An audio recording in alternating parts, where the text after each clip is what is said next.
ሄሎ እንግዲህ እዚህ ሜሪላንድ ነኝ ያለሁት። እጅግ በኃይለኛው እየዘነበ ነው።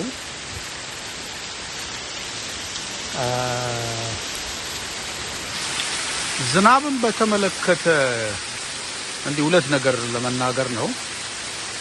አንደኛው በጣም ጩጬ ስላችሁ ምናልባት 4 ዓመቴ ነው መሰለኝ ለመጀመሪያ ጊዜ አዲስ አበባ ከአያቴ ጋር የመጣሁት በክረምት ነው። ያንን ፓርቲኩላር ሞመንት ባላስታውስም ፋዘሬ ከሷ ተቀብሎ በጧት ዲላ ጌዲዮ ይባላል። አሁን እንግዲህ ያኔ ሲዳሞ ነበረ። ዲላ ከተማ ለመውሰድ ከዛ አውቶቡስ ተራ መኪና ውስጥ ቁጭ ብዬ ያኔ ፉርኖ ነበር የሚባለው እሱ ተገዝቶልኝ በጣም በሌሊት እንግዲህ ተነስቼ እሱ ትዝ ይለኛል። ሁለተኛው ነገር ደግሞ ትላንትና አባቴ ሲነግረኝ በጣም ዝናብ ጥሩ አይጥልም ብሎ ይነግሮኛል አዲስ አበባ። እናም ደግሞ ገጠርም ያለ አይመስለኝም። እግዚአብሔር እንግዲህ ለዛች ምድር ውሃ ዝናብን ይስጣት። ዝናብ እንግዲህ በተለይ ከኛ ሀገር ጋራ በጣም የተያያዘ ነገር ነው። ገበሬዎቹ የዘሩት እንግዲህ ዘር መብቀል አለበት እና ጸሎቴ ነው እግዚአብሔር እንግዲህ ዝናብን እንዲሰጥና ሰብሎቹም ደግሞ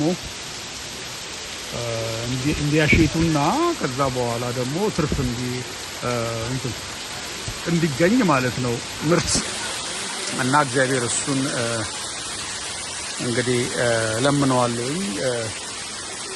ዝናብ በተመለከተ እንግዲህ ገጠር ክረምት ሴት ትዝ ይለኛል ቤተክርስቲያን ውስጥ እግዚኦታ እንግባ ይባልና እግዚኦ ማረነ ክርስቶስ እየተባለ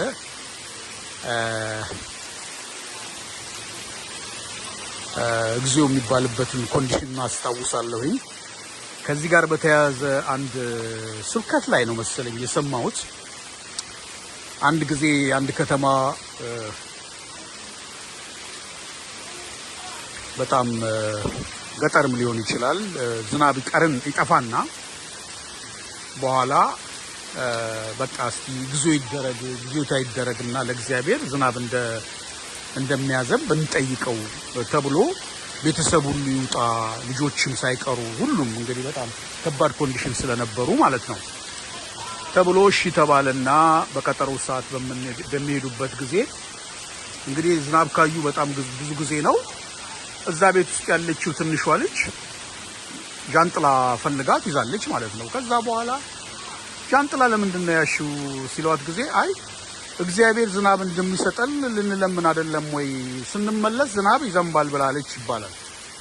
እና እንደዚህ አይነት ደግሞ እምነት ያላቸውም ሰዎች አሉ። ሌላ ከዝናብ ጋር በተያያዘ ደግሞ ትዝ የሚለኝ ታሪክ የኤልያስ ታሪክ ነው። ነቢዩ ኤልያስ በነበረበት ጊዜ እስራኤላውያን በጣም ከባድ ኮንዲሽን ውስጥ ነበሩ። በዓል የሚባል እንግዲህ የባዕድ አምላክ ያመልኩ ነበረ። ግን እዚህ ያህዌ ወይም ደግሞ እግዚአብሔርን ደግሞ አልተውትም እና በቃ በሁለት ሀሳብ እንግዲህ ይሄም እንዳይቀየም ያ እንዳይቀየም የሚሉ ሰዎች አሉ። እንደዚህ አይነት ነገር አይሰራም። እኛው በዛ ወቅት ነው። ከሁሉ ደግሞ ዴንጀረስ የሚያደርገው ቤተመንግስት ውስጥ ያለው አክዓብ የሚባለው ሰው ባለቤቱ ወይም ሚስቱ ኤልዛቤል የምትባል የውጭ ሀገር ዜጋ ክፉ ሴት እሷ ነች እንግዲህ የምትጠመዝዘው እንደፈለገች የምትነዳው የነበረው።